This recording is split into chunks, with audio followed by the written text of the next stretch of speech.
the lion inside. In a dry, dusky place, where the sand sparkled gold, stood a mighty flat rock, all craggy and old. And under that rock, in a tiny full house, lived the littlest, quietest, meekest brown mouse. He was so very tiny, so incredible small, that nobody noticed him ever at all. Ow! He got trod on and sat on and missed out for stuff, ignored and forgotten. Ouch! Yes, mouse life was tough. Meanwhile, far above on top of the rock, times were quite different. It was Lion O'Clock. This huge, toothsome creature made sure everyone saw how important he was. By how loud he could roar.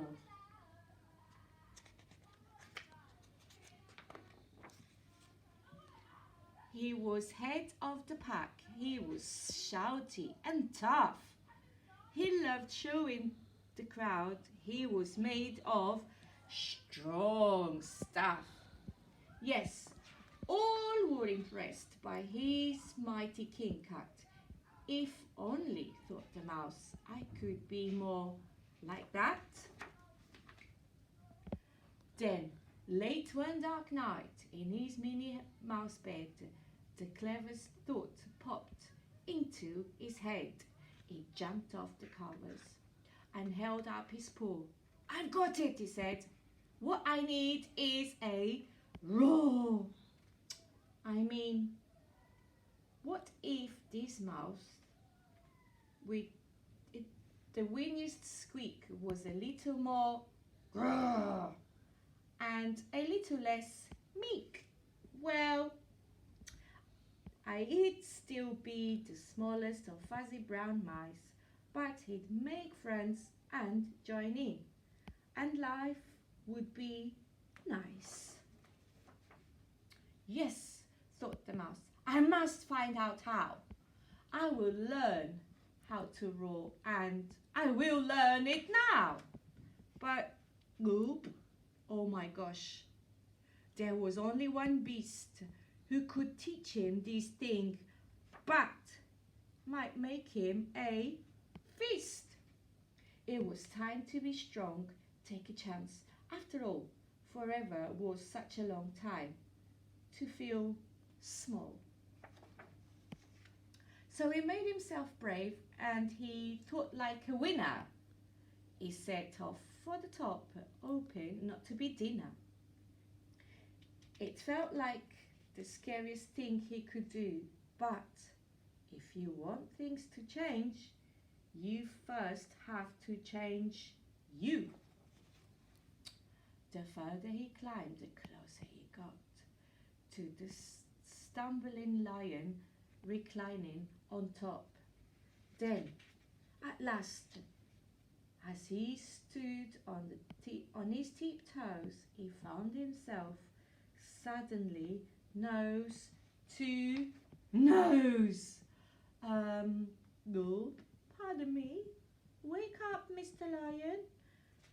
You've got company. Squeak, Mr. Lion. What have I come to you for is squeak. Do you think you could teach me your roar? A silence befell that twinkly plain. Lion opened his eyes and puffed out his mane. Time slowed right down. Why, it felt like a week. Then he opened his mouth and let out an eek. The lion was shaking, his paws all a fumble. He was backing away with a scrambling tumble. Don't hurt me, he whispered, who tried to be nice. Well, my goodness, this lion was frightened of mice. Don't worry, Mouse peeped.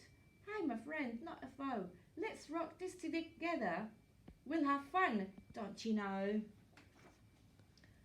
Then, that was magical moment for sure. When Mouse didn't feel at all small anymore, he had found his true voice and learned to speak out. And for that, you don't need to roar or shout. And from that day and always, the two would appear. They both liked that rock better. Now, that rock was to share. The mouse, while still little, felt big in his head. A lion, he still roared, but with laughter instead. Ha ha ha ha ha ha. Yes, that day they both learned that no matter your size, we all have a mouse and a lion inside.